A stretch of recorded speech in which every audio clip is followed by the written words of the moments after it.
میں نے پرائمری تعلیم جو ہے وہ اپنے گاؤں کے اسکول سے ہی کی، اور پھر اس کے بعد میٹرک تک میں ایک بہت بڑا ہاسٹل ہے جام کے چیمہ میں، سینٹ میریز ہاسٹل، تو وہاں سے میں نے میٹرک کا امتحان پاس کیا۔ پھر اس کے بعد مجھے یہ شوق تھا کہ میں خدا کی خدمت کروں، اور اس کے لیے میں کیتھولک سیمنری میں، سینٹ میری سیمنری لاہور میں چلا گیا، اور میں نے جو کیپچن جماعت ہے اس کا آرڈر جو ہے اس کو میں نے چوز کیا۔ لیکن شاید یہ خدا کی مرضی نہ تھی کہ میں اس خدمت میں اپنی زندگی جو ہے وہ بسر کرتا۔ تو 4 سال مائنر سیمنری کمپلیٹ کرنے کے بعد پھر میں نے جو ہے وہ عام لائف میں آ گیا، میں نے سیمنری جو ہے وہ مجھے چھوڑنا پڑی، اور پھر اس کے بعد میں نے سیمنری میں، چونکہ میں انٹرمیڈیٹ تک میری تعلیم میں نے حاصل کی، اور پھر میں نے مرے کالج میں بی اے کیا، اور پھر اس کے بعد چونکہ کچھ سرگرمیاں جو تھیں وہ جو اسٹوڈنٹ پالیٹکس ہے، طلبہ سیاست ہے، اس کے حوالے سے کچھ تھوڑی سی سرگرمیاں جو ہیں وہ ان میں پڑ گئے، جس کی وجہ سے پھر مجھے تھوڑا سا سیالکوٹ کو چھوڑنا پڑا، اور پھر میں لاء کی تعلیم، قانون کی تعلیم LLB کرنے کے لیے پھر میں نے کراچی میں government Sindh Muslim law college SM law college میں جا کے داخلہ لیا، وہاں پہ اپنی تعلیم جو ہے وہ جاری رکھی۔ پھر 1997 میں میں واپس سیالکوٹ میں واپس آیا، آگے تو پھر میں نے اپنی اپرینٹسشپ اور وکالت کی جو ہے باقاعدہ پریکٹس کے لیے میں نے سیالکوٹ میں اپنا عملی زندگی کا آغاز کیا۔ پھر سیالکوٹ میں بہت زیادہ جو ہے سوشل سروسز، پولیٹیکل سروسز اور مذہبی جو معاملات ہیں، خدمات ہیں، جہاں جہاں بھی خدا نے استعمال کیا ہم اس کی مرضی سے چلتے گئے، ہوتے رہے۔ پھر زندگی میں ایک خطرناک موڑ آیا کہ میرے کچھ جو حاسدین تھے، جو میرے مخالفین تھے، سیاسی طور پر، سماجی طور پر، جنہیں میں چوبتا تھا، انہوں نے میرے خلاف ایک مقدمہ درج کروا دیا، جس کی مجھے ایک لمبی چوڑی جو ہے وہ سزا بھگتنی پڑی۔ میں اس بات کے لیے کبھی بھی نہ تو میں اس بات سے کبھی نادم ہوتا ہوں، شرمندہ ہوتا ہوں، اور نہ ہی میں اس کو سزا سمجھتا ہوں، چونکہ بعض آزمائشیں جو ہیں وہ خدا کی طرف سے ہوتی ہیں کہ انسان کی زندگی میں خدا آزمائشوں کو بھی بھیجتا ہے،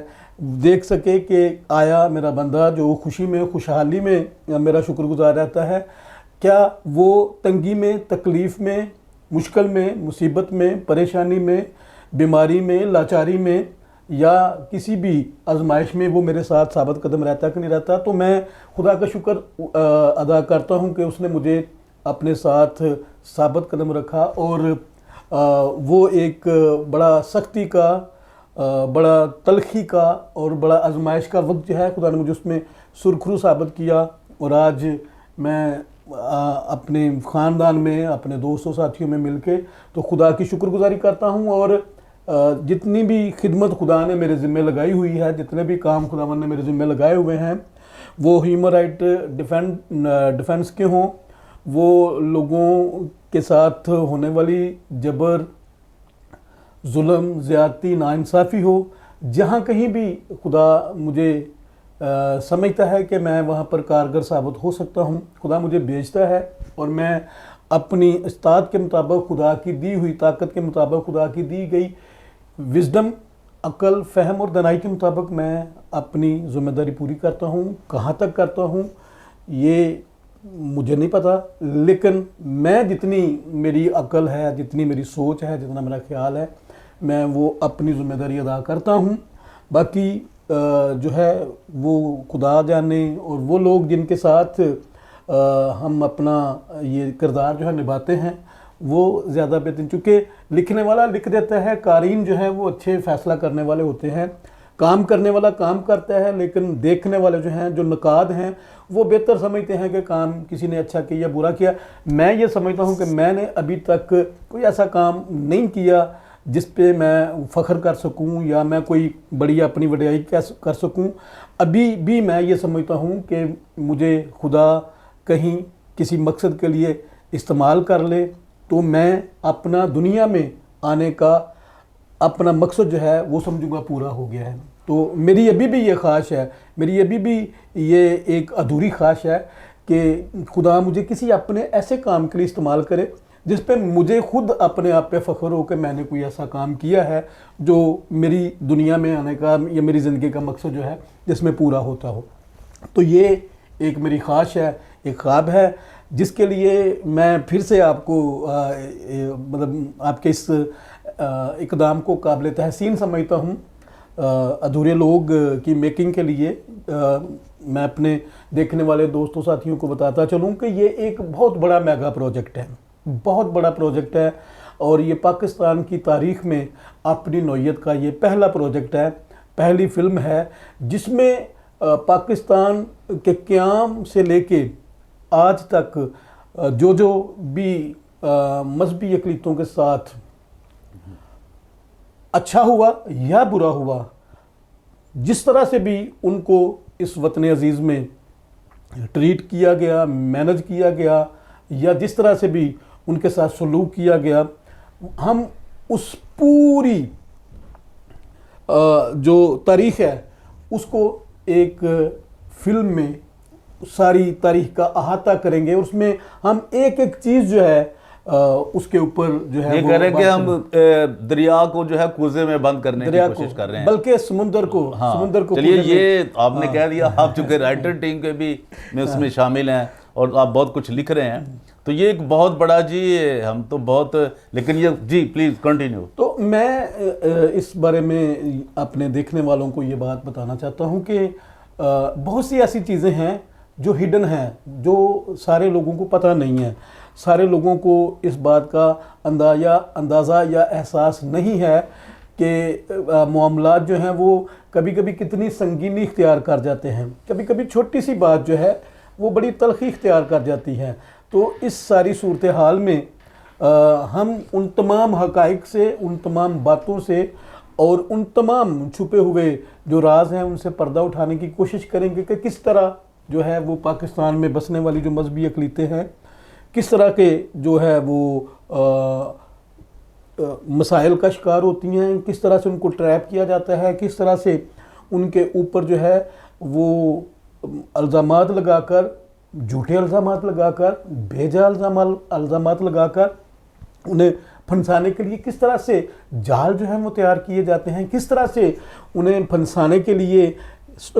کہانیاں جو ہیں وہ ترتیب دی جاتی ہیں. پھر ان کہانیوں کی بنا پر صرف کسی ایک شخص کو نہیں بلکہ پوری بستی کو، پورے گاؤں کو، اور خاندانوں کے خاندانوں کو، قبیلوں کے قبیلوں کو، بلکہ پوری برادری کو جو ہے وہ نشان عبرت بنا دیا جاتا ہے. اور میں یہ سمجھتا ہوں کہ یہ بہت ضروری ہے ان چیزوں کو ہائی لائٹ کرنا، اور بہت ضروری ہے ان باتوں کے بارے میں آگاہی دینا، تاکہ لوگ جو ہیں وہ میکسیمم لوگ سمجھ سکیں. اور ہو سکتا ہے ان باتوں کی وجہ سے یا ان حقائق کی وجہ سے جن سے ہم پردہ پوشی کریں، جن سے ہم پردے اٹھائیں گے، بہت سے لوگ شاید اس سے سیکھ جائیں کہ ہم نے کسی اپنے غیر کرسچن بھائی سے، غیر مسیحی بھائی سے، یا کسی تگڑے ذمہ دار سے اس کو پیسے دے کے اس سے واپسی کا تقاضا نہیں کرنا. اس کے ساتھ بہت بڑا میسج ہے جی، یہ بہت بڑا. اس کے ساتھ کوئی کاروبار کر کے خدا نہ خواستہ وہ آپ کے پیسے پینا چاہتا ہے یا میرے پیسے پینا چاہتا ہے، تو میں اس سے واپسی کا تقاضا اس لیے نہیں کروں گا کہ خدا نہ خواستہ میں اس سے پیسوں کا تقاضا کروں تو وہ میرے اوپر گستاخ رسول کا یا بلاسفیمی کا یا توہین مذہب کا یا توہین قرآن کا الزام لگا کر کہیں مجھے کسی ایسے جھوٹے مقدمے میں نہ پھنسا دے جو نہ صرف میرے لیے، میرے خاندان کے لیے، بلکہ میرے پورے گاؤں کے لیے، میری پوری برادری کے لیے، اور بلکہ اس سے بھی بڑھ کر پوری قوم کے لیے خدا نہ خواستہ تباہی کا سبب بن جائے. تو اس طرح کے واقعات چونکہ اکثر ہو چکے ہیں، اور میں بہت زیادہ ایسے واقعات سے واقف ہوں کہ جہاں پر کسی بھی 295C کی FIR کے پیچھے لوگوں کے ذاتی اناد، ذاتی عداوت، ذاتی دشمنی ہوتی ہے، جس کو مذہب کا رنگ دے کے تو ایک کسی بھی جیتے جاگتے انسان کو عبرت کا نشان بنا دیا جاتا ہے، ایک بت بنا کے اور اس کو توڑ دیا جاتا ہے. تو یہ ایک بہت بڑی کاوش ہے ادھورے لوگ کی، اور میں اس کے لیے آئی فیل پرائڈ، میں فخر محسوس کرتا ہوں کہ میں اس کی جو ایک اسکرپٹ رائٹنگ ٹیم ہے، میں اس میں اپنا کردار ادا کر رہا ہوں۔ جو بھی خدا نے مجھے وزڈم دی ہے، جو بھی خدا نے مجھے عقل دی ہے، اور جو بھی الفاظی خدا نے مجھے دی ہے، جو منظر کشی کے حوالے سے خدا نے میرے دل و دماغ میں ترتیب ڈالی ہے، تو ہماری یہ کوشش ہے کہ ہم اپنے ناظرین کو، اپنے سامعین کو، اور جو ہمارے ویورز ہیں، ہم ان کو ایک اچھا جو ہے وہ ایک پروجیکٹ جو ہے وہ کمپلیٹ کر کے دیں، تاکہ لوگوں میں آگاہی آئے، تاکہ لوگوں میں سوچ آئے، تاکہ لوگوں میں اویئرنیس آئے، اور لوگ جانیں کہ اصل میں حقائق کیا ہیں جو عام بندے سے، عام لوگوں سے اور اقوام عالم سے چھپائے جاتے ہیں۔ تو میں سمجھتا ہوں کہ یہ میرے لیے بھی خوش قسمتی کی بات ہے، اور پھر شاید جب یہ لوگوں کے دلوں میں یہ بات گھر کر جائے گی، جب لوگوں کے دلوں میں یہ بات اتر جائے گی اور لوگ اس سے سیکھیں گے، پھر مجھے پرائیڈ فیل ہوگا کہ میں نے اپنی زندگی میں کچھ کر لیا ہے۔ جی چر صاحب، میں ایک آپ سے بڑا ایک اہم سوال کرنے والا ہوں، مجھے یقین ہے کہ آپ ضرور اس کو آنسر کریں گے، اس کو رسپونڈ کریں گے۔ وہ یہ ہے کہ آپ نے ایک رومن کیتھولک بشپ صاحب جو سیبیسٹین شاہ صاحب ہیں، شاہ صاحب ہیں، غالباً شاہ تو نہیں، شاہ ہیں جی، تو ان کے اوپر کچھ بہت سی چیزیں آپ نے پبلش کی، پوری دنیا نے دیکھا، میڈیا نے دیکھا، تو وہ حقائق کیا تھے، وہ ہیں کیا؟ آج ہمارے بھی جو دیکھنے والے ہیں، میں بتا چکا ہوں، اور آپ کی مہربانی سے آپ جو ہمیں دیکھتے ہیں کہ 3 ملین لوگ ہمیں دیکھ رہے ہیں، ہم ان کو سلیوٹ پیش کرتے ہیں، اور وہ سب لوگ دیکھیں گے جو نہیں بظاہر ہمیں نظر آتے چینلوں پہ، لیکن وہ اس کو ڈاؤن لوڈ کرتے ہیں، پروگراموں کو دیکھتے ہیں، اور بہت سے ہمیں ایسے میسج آتے رہتے ہیں تاکہ وہ لوگ بھی جان سکیں کہ وہ حقائق کیا تھے۔ یہ بڑا آپ نے ایک ٹچی سا سوال کیا ہے، میں سمجھتا ہوں کہ اس کا جواب دینا جو ہے، چونکہ آپ نے پوچھا ہے تو جواب دینا بڑا ضروری ہے۔ اصل میں بات یہ ہے کہ ایک کمیٹی تشکیل دی جا رہی تھی جو ایسی جو مشنری پراپرٹیز ہیں ان کو دیکھے گی، واچ کرے گی، مانیٹر کرے گی۔ تو اس میں جو بشپ سیبیسٹین شاہ صاحب ہیں ان کو کوئی بڑے عہدے سے نوازا جا رہا تھا، تو میں نے اس کمیٹی کے سامنے ایک سوالیہ نشان رکھا تھا، ایک سوال رکھا تھا، چونکہ سیالکوٹ میں ایک پروجیکٹ تھا جو کاریتاس جو ہے یہ کاتولک آ رہا ہے، اس کا ایک پروجیکٹ تھا جس میں لوگوں کو پلاٹس جو ہیں وہ دیے گئے تھے 5 مرلے کے۔ تو وہ جو زمین تھی، اس زمین کے بارے میں کچھ میرے پاس اطلاعات آئیں، اور ہم نے پھر اس سلسلے میں بشپ صاحب سے ملاقاتیں بھی کی، کچھ 1-2 دوست تھے، ان کے لیے ہم نے ان سے پلاٹس وغیرہ جو ہیں ان کی بات بھی کی، انہوں نے دے بھی دیے۔ تو میں نے اس سلسلے میں یہ ایک بات کمیٹی کے سامنے یہ رکھی تھی، جو چاہ رہے تھے کہ بشپ صاحب جو ہیں اس کمیٹی کو ہیڈ کریں۔ تو میں نے کہا تھا کہ ایک بندہ جس کے اپنے ہاتھ جو ہیں وہ رنگے ہوئے ہیں اس طرح کے کام میں، تو اس کو ہم کیسے جو ہے وہ ہیڈ تسلیم کر لیں؟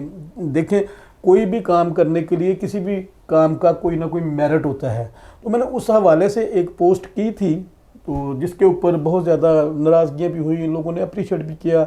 لیکن میں یہ سمجھتا ہوں کہ کوئی بھی کام جب ہم کسی کے ذمہ لگاتے ہیں تو پہلے ہمیں اس کا کردار جو ہے وہ دیکھنے کی ضرورت ہے، اس کے بارے میں سمجھنے کی ضرورت ہے۔ ایک بندہ اگر خود ہی ناانصافی کرتا ہے تو ہم اس سے انصاف کی توقع نہیں کر سکتے۔ تو اس طرح کی وہ سچویشن تھی جس میں میں نے جو ہے وہ سارے جو ثبوت تھے اور سارے جو کاغذات تھے، وہ سارا کچھ آج بھی میرے خیال میں میرے فیس بک پیج پہ پڑا ہوا ہے۔ تو اس کا مقصد صرف یہ تھا کہ ہم جس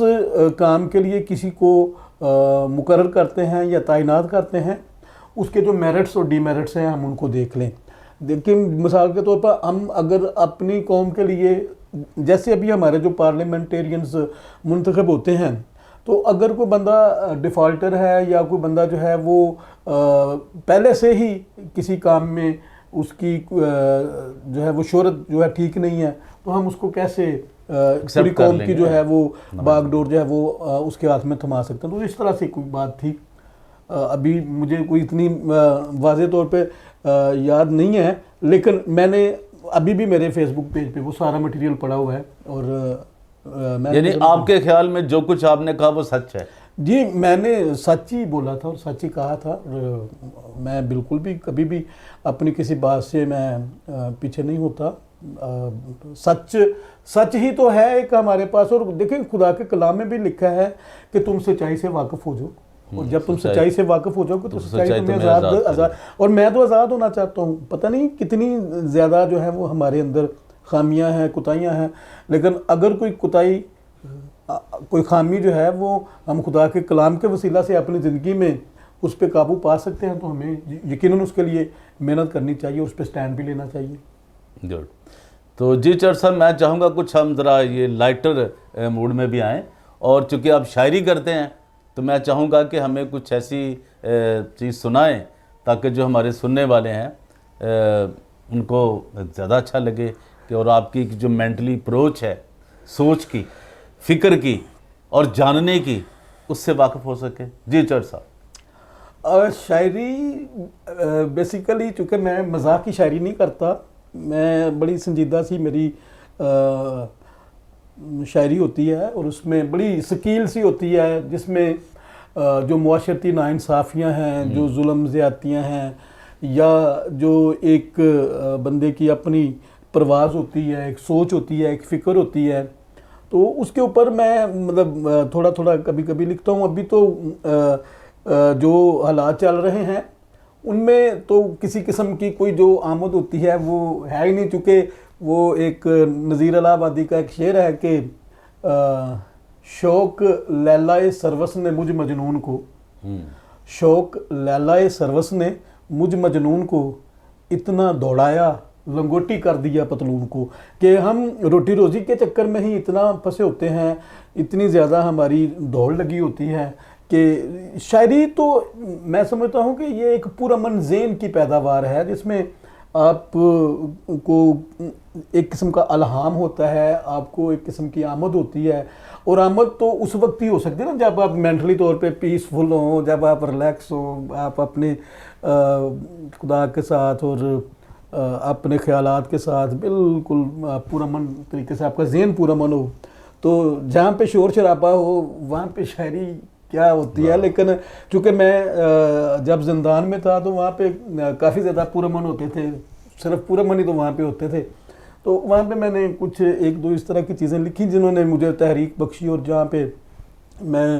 اپنی زندگی کے حوالے سے کچھ چیزیں جو ہیں وہ مجھے جب وہ ہوتی تھیں, نازل ہوتی تھی, تو وہ میں ان کو اکثر ضبط تحریر میں لے آتا تھا. تو ایک شعر میں آپ کے لیے اپنا سناتا ہوں کہ کیا شاخوں کو زخمی پتھروں نے, کیا شاخوں کو زخمی پتھروں نے, درختوں کو ثمر مہنگا پڑا ہے. کیا شاخوں کو زخمی پتھروں نے, درختوں کو ثمر مہنگا پڑا. میاں محمد بخش صاحب کا اسی پیرائے میں ایک شعر ہے کہ لکھاں بیر بیری نو لگ دے تے ڈگ پیندے نے کچے, جڑے پکن نال محمد وہی کھاندے وٹے. مقصد کہ بیری کو بے شمار بور لگتا ہے, بے شمار بیر بھی لگتے ہیں, لیکن جو اوپر پکنے والے ہوتے ہیں یا جو اوپر پک رہے ہوتے ہیں لوگ ان کو پتھر مارتے ہیں. تو اسی پیرائے میں شعر میرا تھا, کیونکہ جب مجھے وکٹمائز کیا گیا, جب مجھے نفرت کا, حسد کا اور انتقام کا نشانہ بنایا گیا, تو میں نے پھر یہ جو ہے شعر وہ میں اس کو ضبط تحریر میں لے کے آیا کہ کیا شاخوں کو زخمی پتھروں نے, درختوں کو ثمر مہنگا. دیکھیں درخت کو قیمت چکانی پڑتی ہے, درخت کو اپنے پھل کی وجہ سے پتھر کھانے پڑتے ہیں. اسی طرح اگر آپ معاشرے میں کوئی اچھا کام کر رہے ہیں, بھلائی کا کام کر رہے ہیں, نیکی کا کام کر رہے ہیں,